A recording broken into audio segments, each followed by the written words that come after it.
Bien.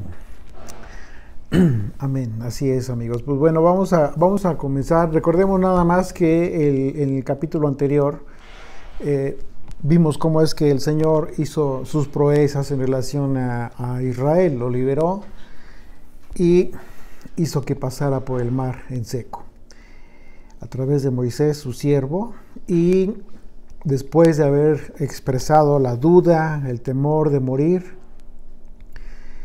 dice el versículo 31 del capítulo 14, y vio Israel aquel gran hecho que el Señor ejecutó contra los egipcios, y el pueblo temió al Señor y creyeron al Señor y a Moisés, su siervo.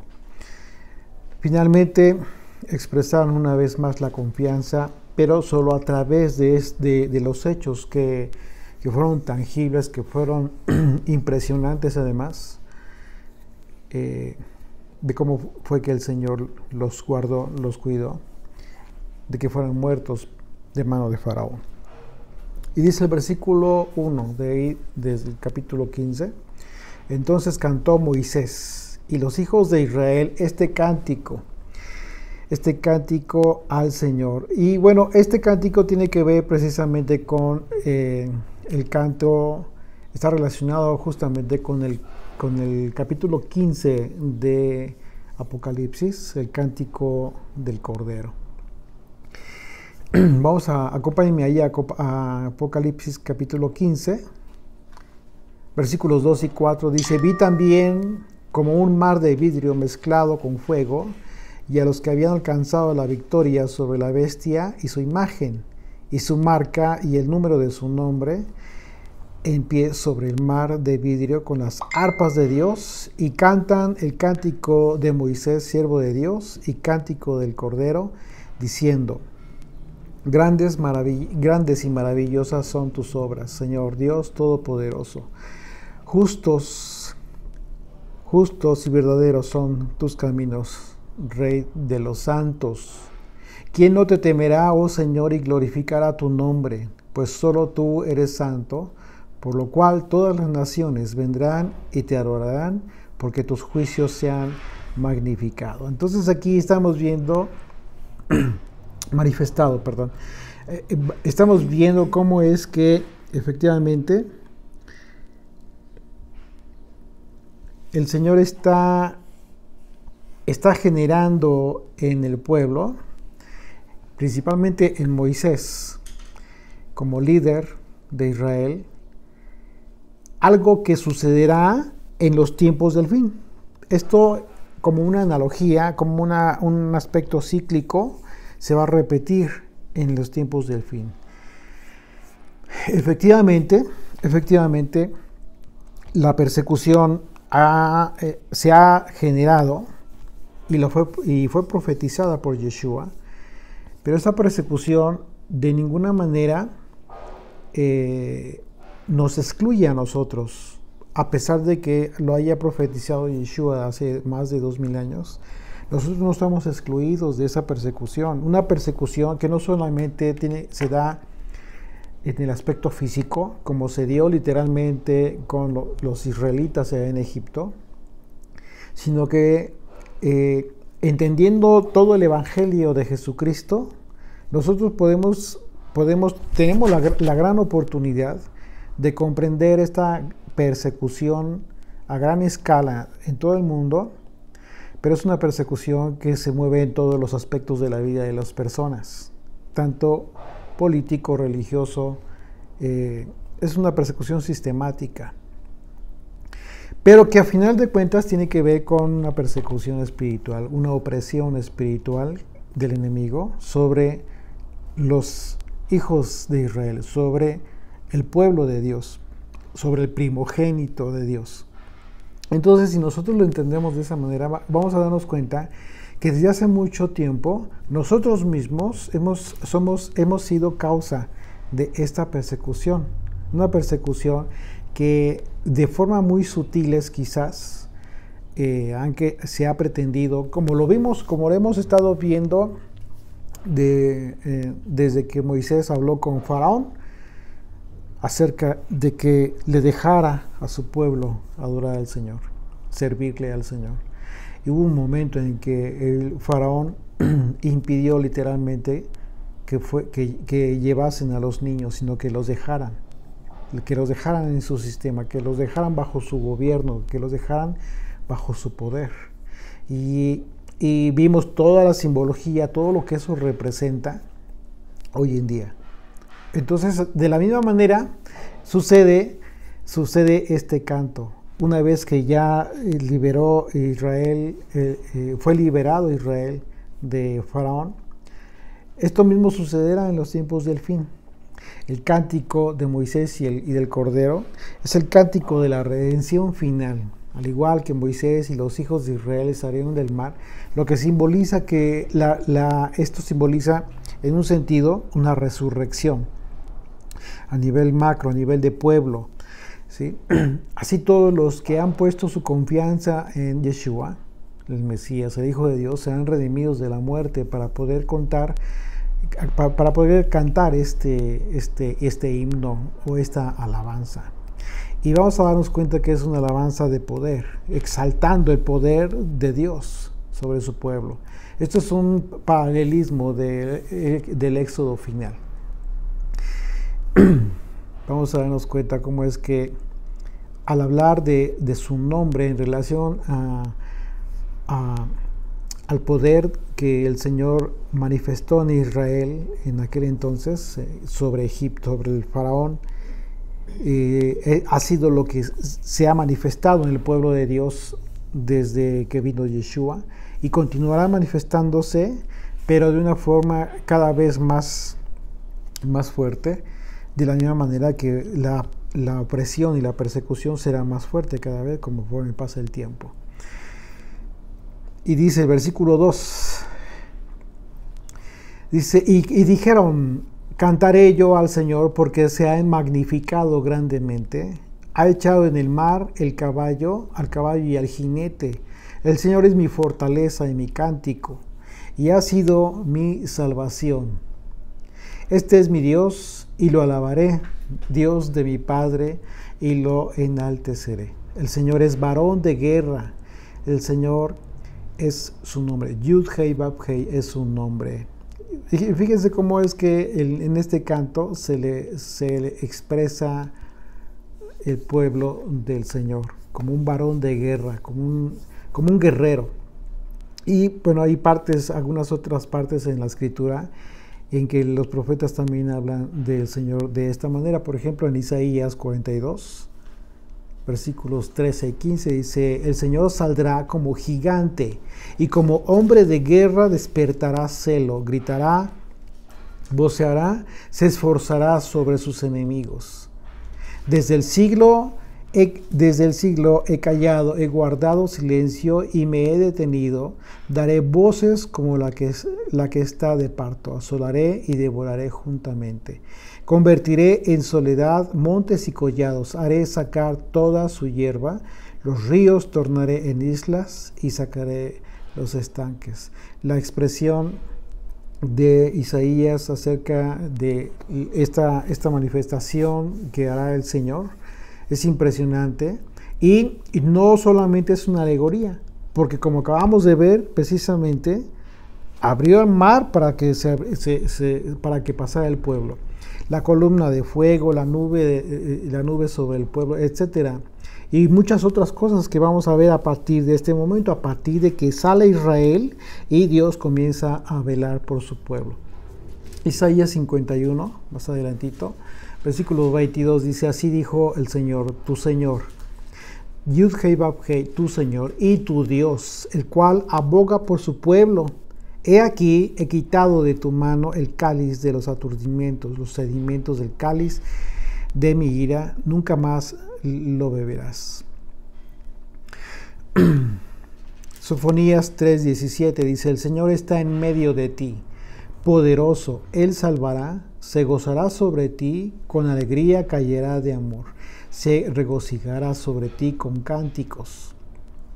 Nehemías 4:20 dice: en el lugar donde oyereis el sonido de la trompeta, reuníos allí con nosotros, nuestro Dios peleará por nosotros. Son instrucciones que se dan Recordarán que en Números capítulo 10 se da el mandamiento para las trompetas y inicialmente el mandamiento de las trompetas tenía que ver precisamente con esto, con varias instrucciones a través de los toquidos, y una de ellas era para la preparación para la guerra.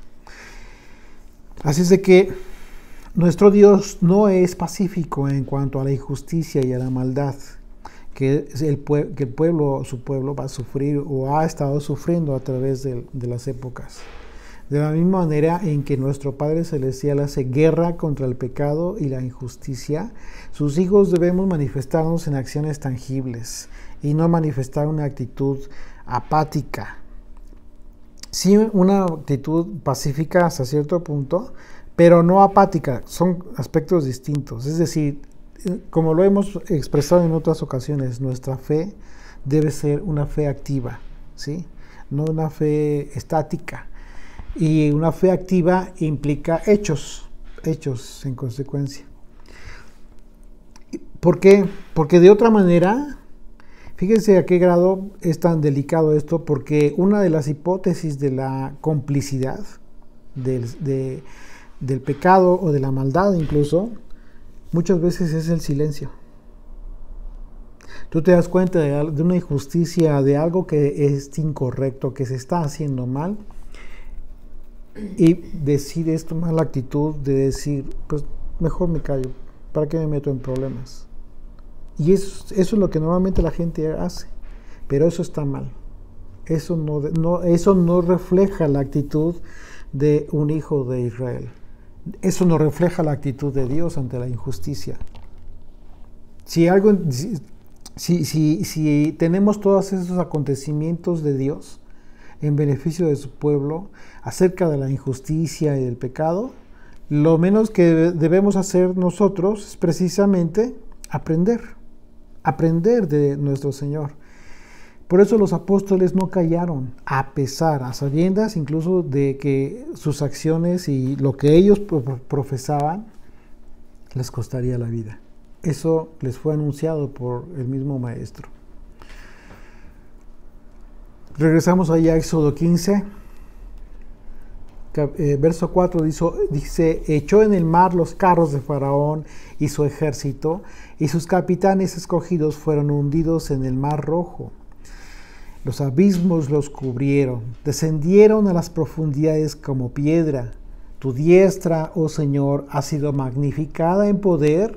Tu diestra, oh Señor, ha quebrantado al enemigo. Y aquí literalmente este canto, en esta estrofa, hace alusión a la diestra del Señor, pero la personifica como quien literalmente fue quien hizo esto. Dice una vez más, tu diestra ha sido magnificada en poder y ha quebrantado al enemigo. La diestra del Señor es el Mesías, es Yeshua. Él será el que finalmente va a destruir a los enemigos que se levanten contra el pueblo de Israel. Y en los últimos tiempos así será. Isaías anunció algo al respecto. Isaías 63, vamos a leer del 1 al 6. Dice, ¿quién es este que viene de Edom y de Bosra con vestidos rojos? Este hermoso es en su vestido, que marcha de la grandeza de su poder. Yo, el que hablo en justicia grande para salvar. ¿Por qué es rojo tu vestido y tus ropas como el que ha pisado en el lagar? El lagar es el lugar donde pisan las uvas para destilar el vino. He pisado yo solo el lagar, y de los pueblos nadie había conmigo. Los pisé con mi ira, y los hollé con mi furor. Y su sangre salpicó mis vestidos, y manché todas mis ropas. ¿Se están dando cuenta de quién está hablando? ¿Por qué?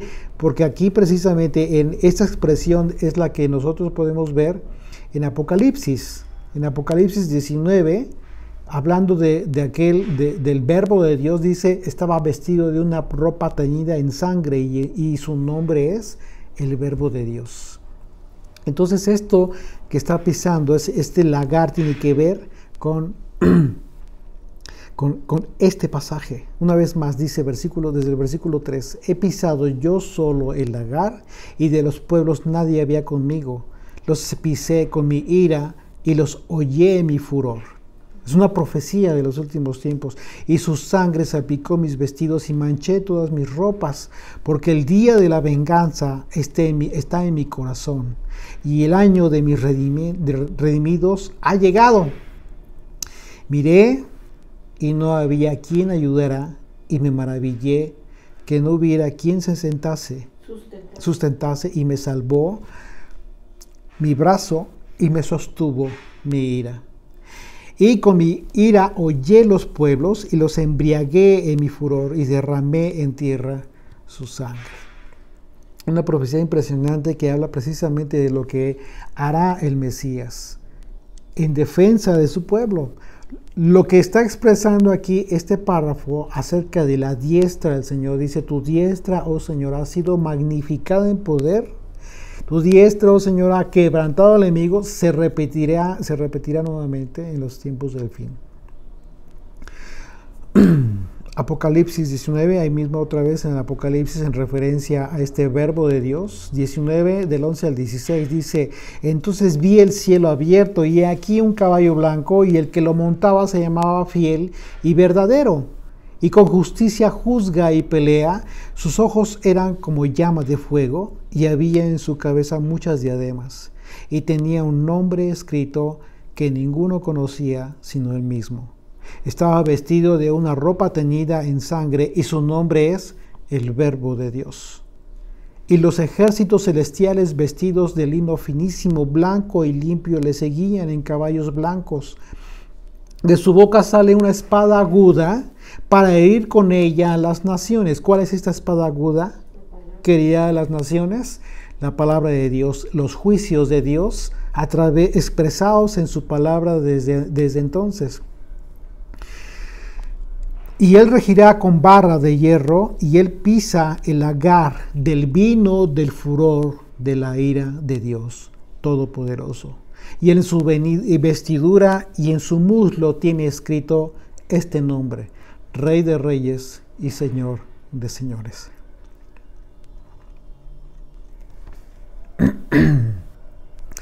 La revelación de la diestra de Dios es el Mesías, Yeshua, quien ejecuta la ira del Eterno. Él vino la primera vez como cordero del Señor, pero la segunda vez vendrá como el león de Judá. Así es de que estemos tranquilos, como lo vimos en el capítulo anterior, estemos tranquilos, estemos en paz, seamos obedientes, tengamos una fe activa, y contemplemos entonces la salvación, el poder de nuestro Dios. Versículo 7 de Éxodo 15. Regresamos a Éxodo 15, verso 7. Y con la grandeza de tu poder has derribado a los que se levantaron contra ti. Enviaste tu ira, los consumió como a hojarasca. Al soplo de tu aliento se amontonaron las aguas. Está haciendo una referencia a lo que acaba de suceder, a la salvación a través de las aguas del mar que se abrieron. Se juntaron las corrientes como un montón, los abismos se cuajaron en medio del mar. El enemigo dijo: perseguiré, apresaré, repartiré despojos, mi alma se saciará de ellos, sacaré de mi espada, los destruirá mi mano. Es justo lo que muchos han estado expresando, muchos siervos del Señor han estado expresando acerca de lo que está sucediendo en los últimos tiempos. Sí, solamente que ese mensaje tiene que ser completado. ¿Con qué? Con el anuncio de la salvación del Eterno, porque sucederá de la misma manera. No se trata solamente de expresar, de comunicar lo que está sucediendo a nivel mundial. Eso lo dijo Jesucristo hace más de 2000 años. Está bien recordárselo a la gente, que sea consciente de los tiempos que estamos viviendo, pero hace falta lo más importante. ¿Por qué? Porque si el mensaje del Evangelio no lleva las buenas nuevas de salvación, entonces está incompleto. Estás dejando a la gente solamente con un mensaje de miedo, de temor, de inseguridad. De falta de esperanza, a lo mejor. De falta de esperanza, quizás, exactamente. Entonces lo que necesitamos es, sí, por supuesto que sí se vale, por supuesto que es correcto hacer este anuncio a las naciones, pero que no esté incompleto. Tenemos que anunciar que el Todopoderoso, que se manifestó con poder y gloria con su diestra en aquel tiempo, lo hará de nuevo. Lo hará de nuevo. ¿Y en beneficio de quién? De estos que Él escogió, de sus hijos, de su pueblo. Aquel que haya tomado la decisión de seguir al Verbo de Dios, al Cordero.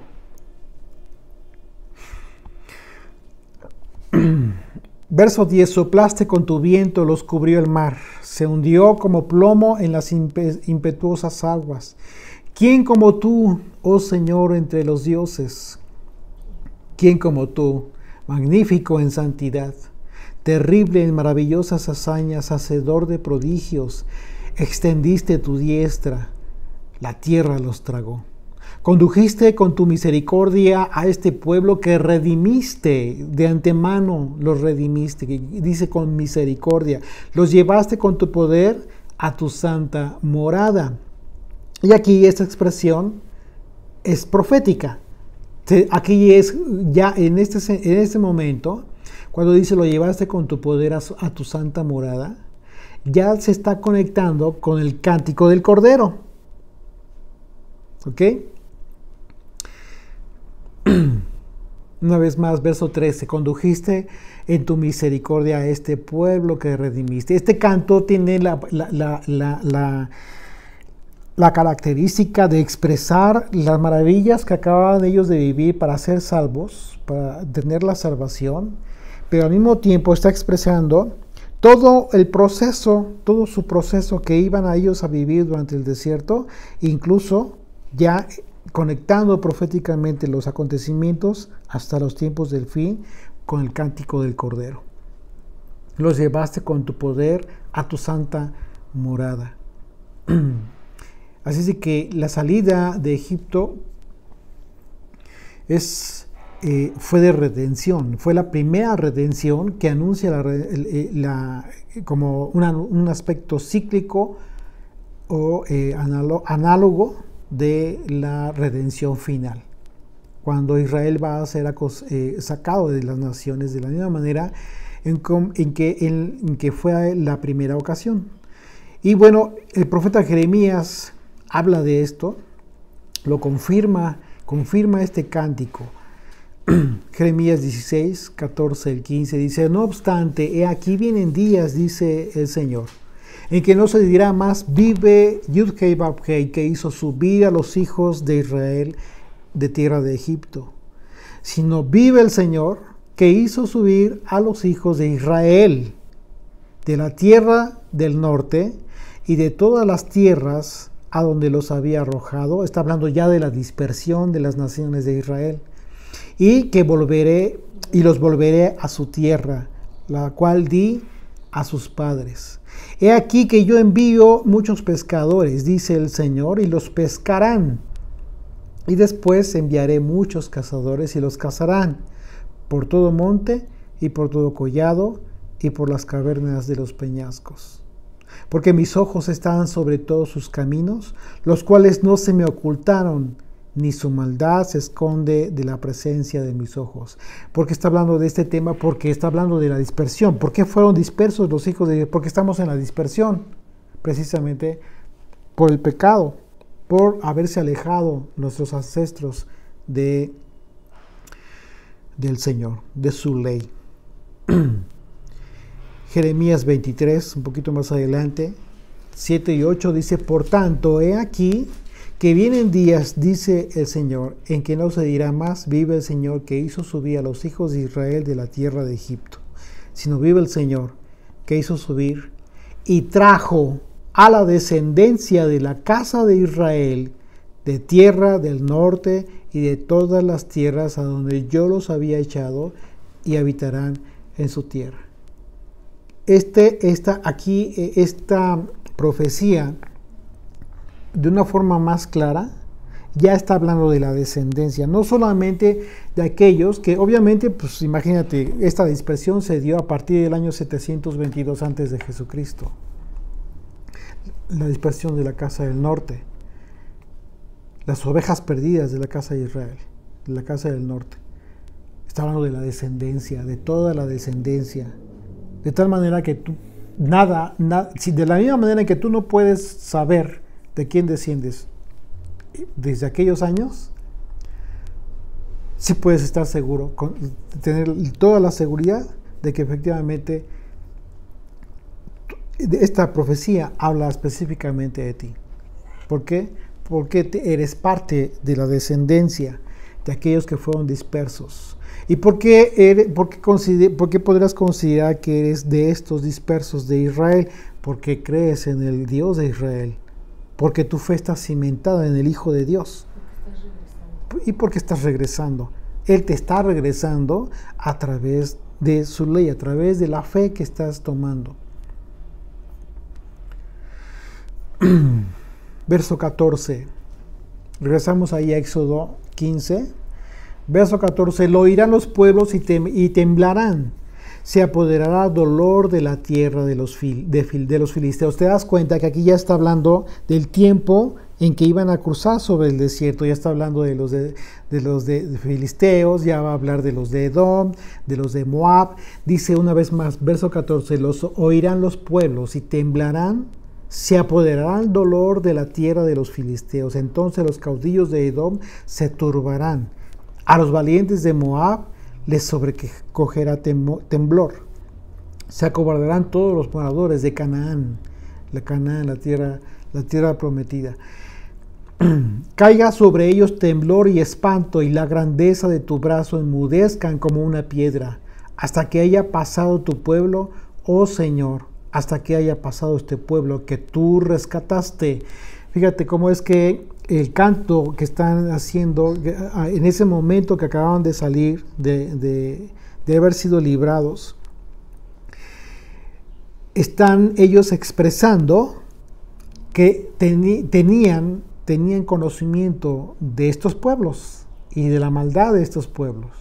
Tan es así que ellos estaban seguros que las proezas que hizo el Señor en Egipto para liberarlos, para salvarlos, se iba a difundir. Esta información se iba a difundir y causaría temor en todos estos pueblos. De hecho, sucedió así.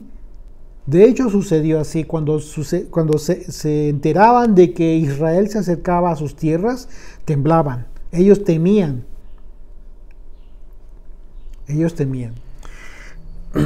Verso 17. Tú los introducirás y los plantarás en el monte de tu heredad, en el lugar de tu morada que tú has preparado, oh Señor, en el santuario que tus manos, oh Señor, han afirmado. El Señor reinará eternamente y para siempre. Y bueno, aquí, una vez más, nos conecta con el cántico del Cordero. Y esa es la importancia de reconocer que llegará ese momento, el momento en que Dios reinará para siempre. En eso descansa nuestra esperanza, el mensaje de salvación, el mensaje de esperanza que nosotros tenemos que compartir. El Señor reinará eternamente y para siempre. Y estas declaraciones se encuentran en varios pasajes de las Escrituras, sobre todo en los Salmos. Salmo 10, 16, por ejemplo, dice: Yud-Hei Vав-Hei es rey eternamente y para siempre. De su tierra han perecido las naciones. El Salmo 29, versículo 10, dice: el Señor preside en el diluvio y se sienta el Señor como rey para siempre. Salmo 146, 10 dice: reinará el Señor para siempre, tu Dios, oh Sión, de generación en generación. Aleluya.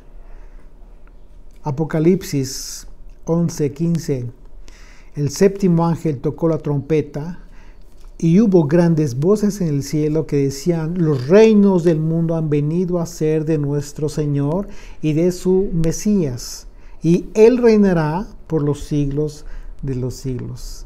Todas estas promesas que nosotros podemos leer en la Escritura constituyen nuestra esperanza de salvación final. Debemos ser conscientes que el mundo en el que nos encontramos efectivamente es de persecución, como ya lo vimos.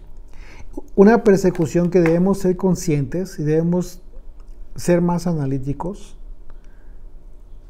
en qué sentido de nuestras vidas se da. No solamente, o sea, porque si tú estás esperando que hay una persecución de que vengan a tu casa o sea, no sabemos cuándo, probablemente llegue ese tiempo, pero todavía no sabemos para cuándo. Pero la persecución de la que habló Yeshua, de la que advirtió todo el tiempo, fue precisamente aquella persecución acerca de tu fe.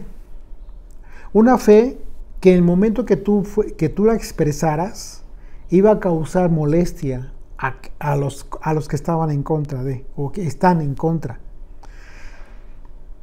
De manera que no puedes tú vivir una vida alejado de la realidad que ya estás viviendo, la persecución que ya estás viviendo. De tal manera que esa persecución va a ir cambiando en otros sentidos de la vida, pero ya está.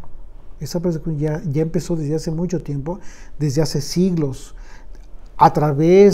Después de Yeshua, hemos visto nosotros, la historia lo ha registrado, todos los eventos masivos de persecución y matanza en contra del pueblo que ha estado en busca de la verdad a través de las Escrituras, a través de Dios, en busca de Dios. Así es de que y ha habido muchos sistemas de persecución, no solamente hablamos de una persecución de una religión a otra, sino sistemáticamente hablando, los gobiernos, y cuando tú contemplas esta persecución, de inmediato vas a poder conectar entonces la profecía de Daniel acerca de esta última bestia terrible que permanecería por todo este tiempo, por todos estos siglos. Entonces, es obvio que no se iba a dar una persecución solamente a nivel religioso, sino que la persecución iba a ser más sistemática, más inteligente, más audaz, a grado tal de que aquellos que se mantienen en una religiosidad de su fe, estática o que se mantienen en ese nivel de su fe, que aún no rebasan el aspecto del religioso todavía, que están en ese proceso, todavía se mantienen bajo ese velo, no se dan cuenta, no son conscientes de lo que realmente ya están viviendo. Entonces estamos llamados a tener más conciencia, a tener una conciencia más fina, más acuciosa, más aguda acerca de lo que está sucediendo en los medios de difusión a través de masivos, las redes sociales, la televisión, noticias, todo, que finalmente, por un lado, es importante mantenerlos comunicados, informados, pero también es importante ser conscientes de cómo es que se difunde o con qué intenciones se difunde cierta información. Nuestros hijos, por ejemplo, que han sido bombardeados tremendamente con infinidad de cosas que muchos papás no se han dado cuenta, no nos hemos dado cuenta del daño que le han causado a nuestros hijos. Juegos, series de televisión, hace poco música horrible, y tú te preguntarás, bueno, sí, pero no pasa nada. Lo que pasa es que no pasa nada, es una ceguedad espiritual terrible. Porque si tú estás pensando que todo esto que está sucediendo en todo el mundo está desconectado del mundo espiritual, efectivamente estás esperando que tu persecución se dé a través de que vengan y te tiren la puerta de tu casa y te lleven preso. O sea, eso ya, por supuesto que sí se va a dar, pero ya es otro nivel de persecución ya directa, ¿no? De matanza, que incluso quizás. Pero debemos ser conscientes que la persecución más peligrosa y la más terrible ya comenzó desde hace mucho tiempo, desde hace muchos años. Y si en tu casa tú no tienes el cuidado de poner esos cercos, los cercos correspondientes, pues vas a sufrir las consecuencias y tu familia también. Entonces sí tenemos que tener mucho cuidado. Esa es la importancia de entender estos pasajes bíblicos como el Cántico de Moisés, que lo que expresan no solamente es un cántico de alegría, de gozo, que por supuesto, imagínate, ¿no? O sea, fueron libres. Es un cántico de guerra, exactamente. Es un cántico que tienen que llevar a cabo los ejércitos de Dios. ¿Cuáles son los ejércitos de Dios aquí en la tierra? El Israel de Dios. El Israel de Dios, el que pelea, el que vence con Dios. Así es de que seamos Israel. Tomemos esta gran responsabilidad que aquel ángel le dio a Jacob cuando le dijo, ya no te vas a llamar Jacob, a partir de ahora eres Israel porque has luchado con Dios y con los hombres y has vencido. Entonces, el hecho de que en un momento dado, hoy en día, porque se está dando persecución literal, masiva, de iglesias que creen en Jesucristo, iglesias cristianas, en otros países, se está dando, los están matando. Aquí se ha dado en México, en algunas ocasiones, en Chiapas, por ejemplo, se ha dado.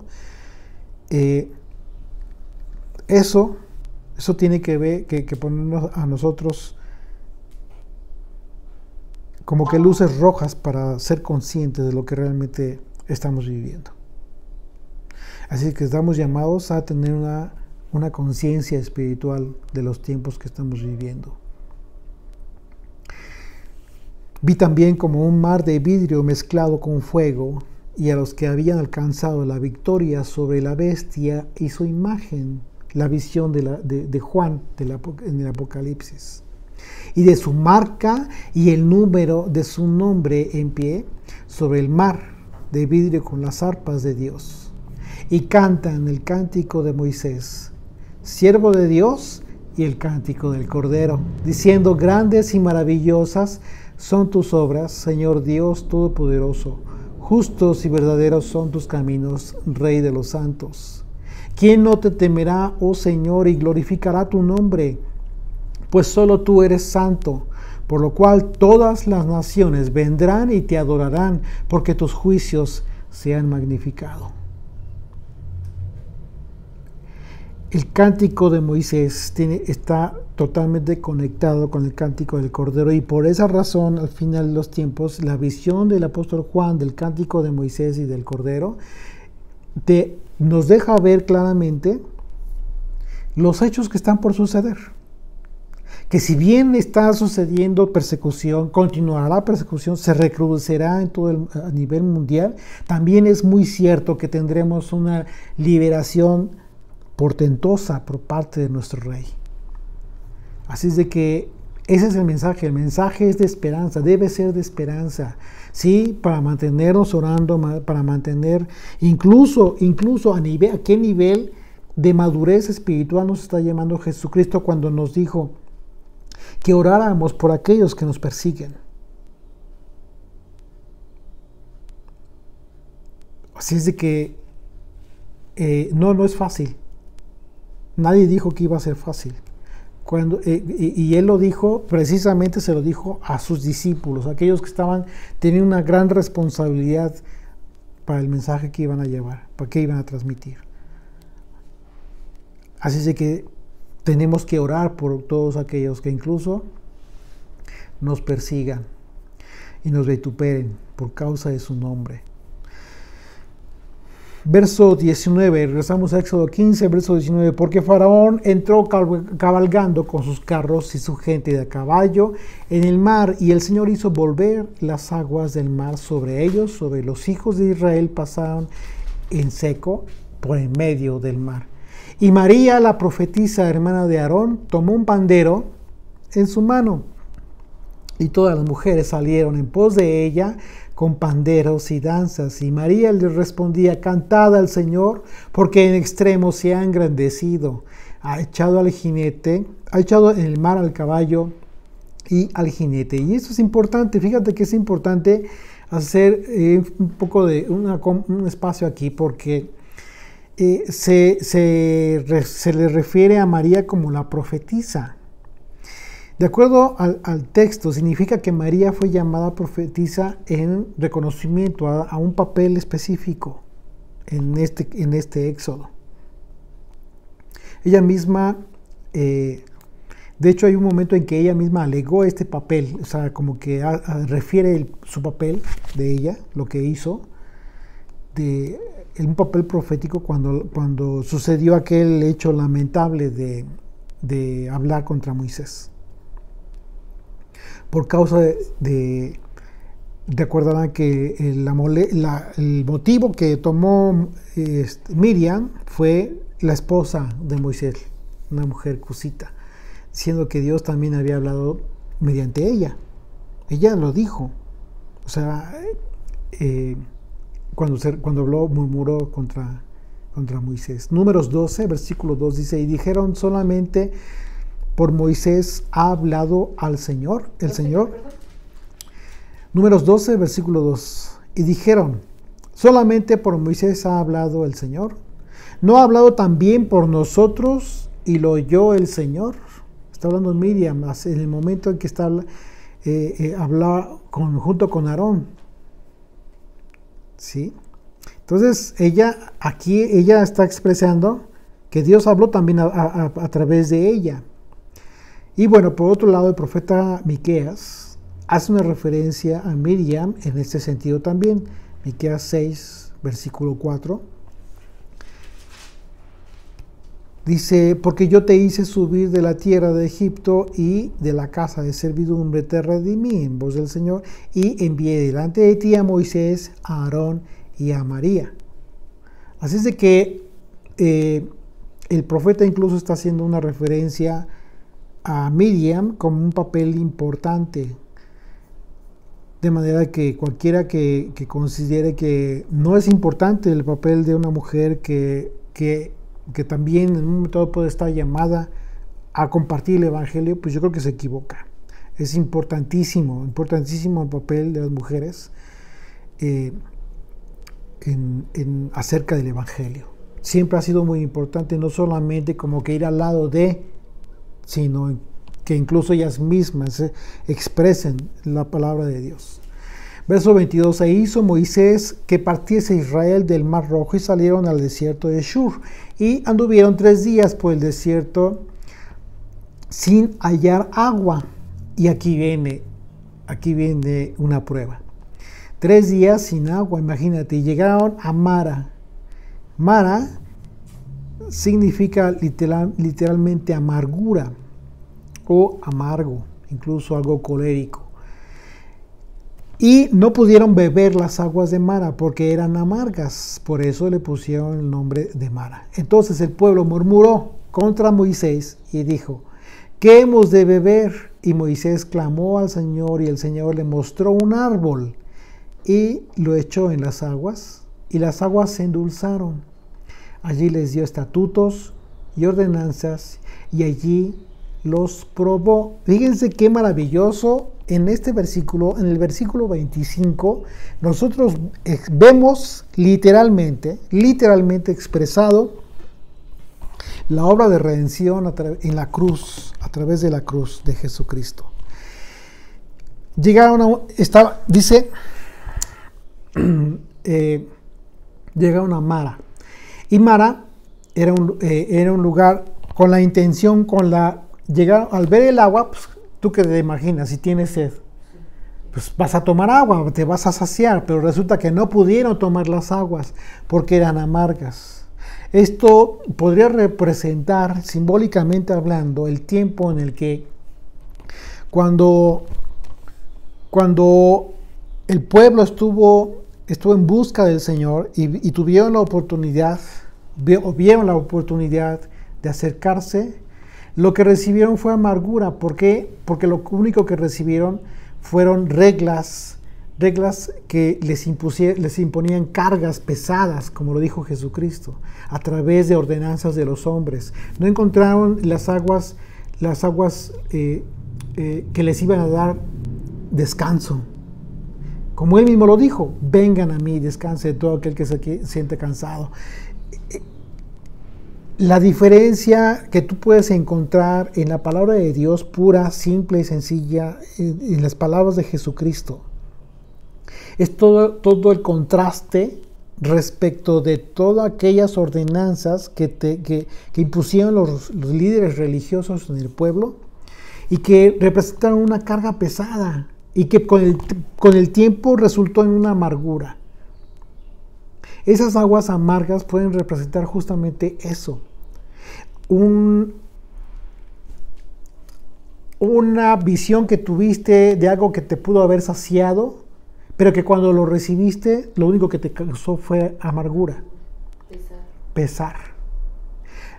Y lo maravilloso es que dice, y el Señor le mostró un árbol y lo echó en las aguas. Ese árbol podría representar en ese contexto de dureza, de cargas que tenía el pueblo, representa el madero de la cruz de Jesucristo.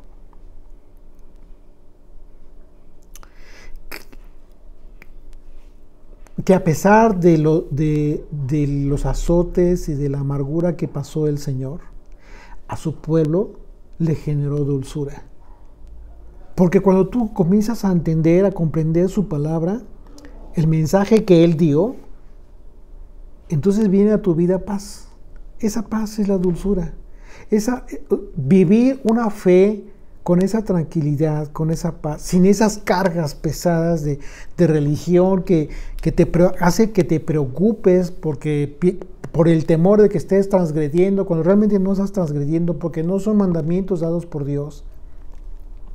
Entonces viene a ti una paz indescriptible. ¿Por qué indescriptible?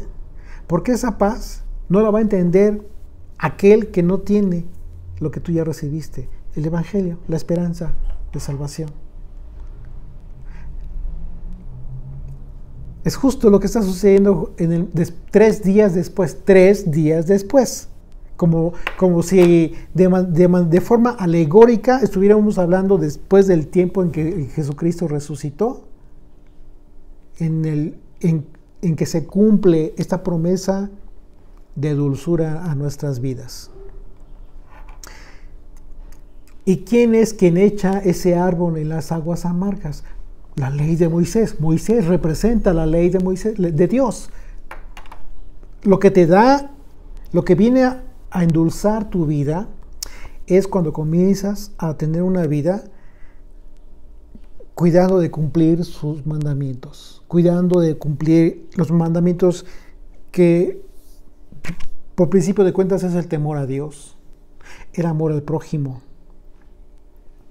la misericordia, la justicia, la compasión, como principios más importantes. Y de ahí deriva toda la ley para tener una vida tranquila, en paz con los demás, buscando ser serviciales, buscando quizás tener una vida de satisfacción cada vez que puedes servir a los demás. Y no todo el tiempo, y no buscar una vida de satisfacción sirviéndote solamente a ti mismo, porque eso te va a causar amargura. Entonces la ley, ¿cómo podríamos entender? Y dice, y entonces Dice y confirma aquí, allí les dio estatutos y ordenanzas y allí los probó Dios. De manera que en el momento que tú entiendes, comienzas a comprender la cruz y ya te enteraste de que la muerte de Jesucristo fue precisamente por ti, para darte salvación, para darte esta salvación, ese es el momento en que te va a probar Dios. No se trata de haber recibido la salvación y ya puedo seguir con mi vida como si nada, porque ya el justo ya murió por mí. Dios te va a probar. ¿Cómo te va a probar? Aquí mismo lo está diciendo. En este renglón y medio. Allí les dio ordenanzas, estatutos y allí los probó. ¿Cómo los probó? A través de esas ordenanzas y estatutos. A ver si los iban a cumplir. A ver si les iba a obedecer. Y el capítulo que sigue, ¿qué crees? En el capítulo siguiente que vamos a estudiar, la primera prueba que tiene Israel es acerca del día de reposo. Impresionante, impresionante. Así es que imagínate esto hermoso. Verso 26. Y dijo: si oyeres atentamente la voz del Señor tu Dios, e hicieres lo recto delante de sus ojos, y dieres oído a sus mandamientos, y guardares todos sus estatutos, ninguna enfermedad de las que envié a los egipcios te enviaré a ti, porque yo soy el Señor tu sanador. ¿Cuáles fueron las enfermedades que mandó a Egipto? ¿Como consecuencia de qué? ¿Se enfermaron? Sí, ¿como consecuencia de qué? Como consecuencia del juicio a sus dioses, a la idolatría. Pero entonces dice el Señor, si oyeres atentamente la voz del Señor, e hicieres lo recto delante de sus ojos, y dieres oído a sus mandamientos, y los guardares, todos estatutos, ninguna enfermedad de las que envié a los egipcios. Es muy específica. Si tú quieres entender este versículo 26 como cualquier enfermedad, te vas a salir de contexto. Por eso la Escritura no te deja cabo suelto, te remite para que tu mente se regrese a Egipto, a ver qué fue lo que pasó en Egipto, cuáles fueron las enfermedades y qué fue lo que les causó esa enfermedad, la idolatría. Es decir, haber puesto tu corazón en algo que no era Dios, en cualquier otra cosa que no era Dios, porque esos no fueron dioses falsos. Entonces, ¿qué es lo que va a suceder hoy en día si pones tu corazón en algo que no es Dios? Hazte cuenta que es una especie de idolatría también, pero te va a causar enfermedad. Y hoy vemos que hay enfermedades de la mente, hay estrés, hay esquizofrenia, hay suicidios, hay infinidad de cosas, incluso enfermedades patológicas que son generadas como consecuencia de la mente. Es impresionante. ¿Pero por qué? Porque te estuviste preocupando de más por cosas que no lo merecían. Porque pusiste tu corazón en todos esos aspectos que no lo valían más que haber puesto tu corazón en la esperanza de un Dios que sana. Y llegaron a Elim, donde había 12 fuentes de agua. Elim, la palabra Elim es una palabra hebrea que significa palmeras. Y de su raíz ágil, que tiene que ver con fuerza, una descripción de fuerza, lo que implicaría una palmera fuerte, una palmera sembrada con fuerza. Y llegaron a Elim, donde había 12 fuentes de aguas y 70 palmeras, y acamparon allí junto a las aguas. Y que podrían representar o alegóricamente hablando estas 12 fuentes. Estas 12 fuentes podrían estar representando las 12 tribus de Israel. ¿Por qué podrían representar a las 12 tribus de Israel? Bueno, porque acababa el Señor, en el versículo anterior, acaba de decir: si oyeres atentamente la voz del Señor tu Dios, e hicieses lo recto delante de sus ojos y dieres oído a sus mandamientos, y los guardas, entonces no te va a pasar lo que le pasó a los egipcios. Y entonces serás como una fuente de agua. ¿Por qué? Las aguas de vida. Exactamente, porque serás como una fuente de agua viva. ¿Para qué? ¿Para alimentar a qué?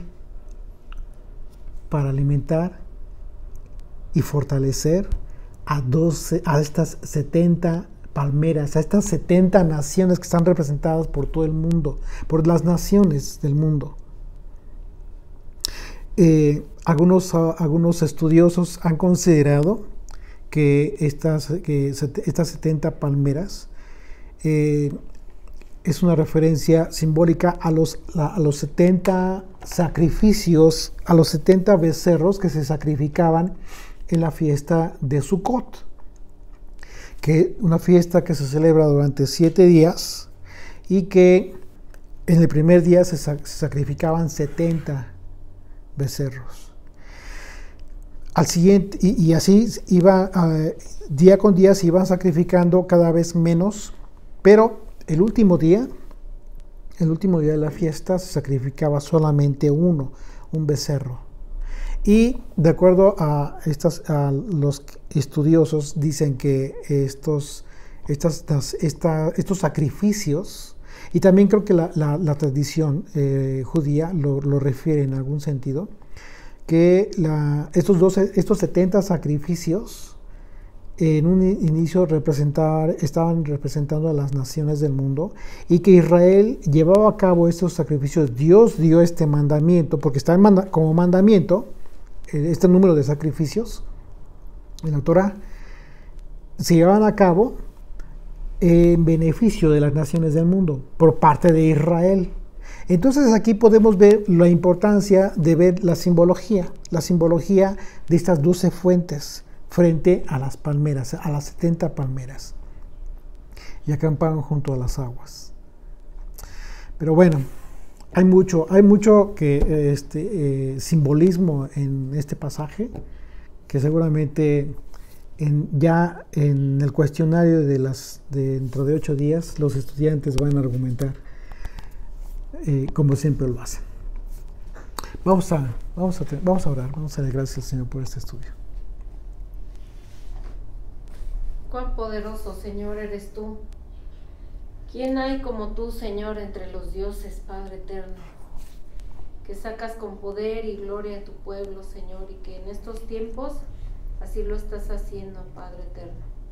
Nos estás sacando, mi Dios, de la ideología, de la religiosidad, de tanta cosa, Padre eterno, en la que hemos estado, mi Dios, por haber tenido fuera tu ley, tus enseñanzas, Padre eterno, pero ahora queremos asirnos de ellas, asirnos de estos mandamientos, Padre, para que tú nos limpies, Padre, a través de tu palabra. Gracias por ese madero, Señor, que endulzó las aguas para que nosotros podamos adquirir la doctrina pura de Yeshua, la enseñanza pura del Maestro. Gracias, Papito, porque tú nos estás diciendo, mi Dios, que estas ordenanzas, estos estatutos y mandamientos, Padre eterno, nos van a llevar a la vida, Señor, a la vida perfecta delante de ti, a la vida sana, Señor, que necesitamos. Padre eterno, síguenos limpiando con esas aguas, Padre, y permítenos acercarnos a ese lugar de las 12 fuentes, Señor, estar en ese lugar, Padre eterno, para que podamos nosotros compartir tu palabra, Señor, a esas naciones, Padre. Mi Dios, en este tiempo tan difícil que estamos viviendo, para compartir tu palabra, Ayúdanos, Señor, a que estos medios, el internet, podamos ocuparlos, Padre, para compartir tu palabra, para llevar tu mensaje, Señor, porque quizás el tiempo de estar hablando de persona a persona es más difícil por ahorita, pero permite, Padre eterno, que tu bendita palabra llegue a todas las naciones. Así lo dices tú en las profecías, que toda la tierra se llenará de tu palabra, de tu conocimiento. Gracias te damos, Padre, por las familias aquí reunidas. Yo te pido, Señor, porque cada familia, Señor, esté haciendo un cerco en su casa, en su familia, para que los padres nos dediquemos a enseñarles a nuestros hijos, a advertirles, a que no permitamos, Señor, que el enemigo influya con pensamientos, con enseñanzas que no provienen de ti, Padre. Que nuestros hijos puedan ser fortalecidos en tu palabra, Señor. Y aquellos padres a los que pues los hijos ya no están bajo su protección, bajo su cuidado, mi Dios, escucha sus oraciones, Padre. Yo te pido, mi Dios, por la descendencia de Israel, porque tú los guardes, porque tú los traigas de vuelta como a ese hijo pródigo, Señor. Que se hastíen, Padre eterno, de comer las algarrobas y que busquen, Señor, volver al Creador, volverse a ti. Gracias te damos, Papito, por este tiempo, y te pido que estas palabras, Señor, queden grabadas en nuestro corazón, queden como un sello en nuestro corazón, Señor. Unas palabras de amor, tanto amor, Señor. Cuánto te agradecemos tus misericordias, Padre. Y también, Señor, en este tiempo te quiero pedir por todas aquellas personas de tu pueblo que se encuentran enfermas, por esta enfermedad que nos azota del COVID, Señor. Yo te pido por todas aquellas personas que se encuentran enfermas, que tú tengas misericordia, Padre, de tu pueblo. Y Señor, te entregamos, Padre, las vidas de aquellas personas que también han muerto, Padre eterno, sus familias. Te pedimos por sus familias, por sus hijitos, Padre, ten misericordia. Gracias te damos, te alabamos, Señor, en el nombre y por los méritos de Yeshua. Amén. Amén.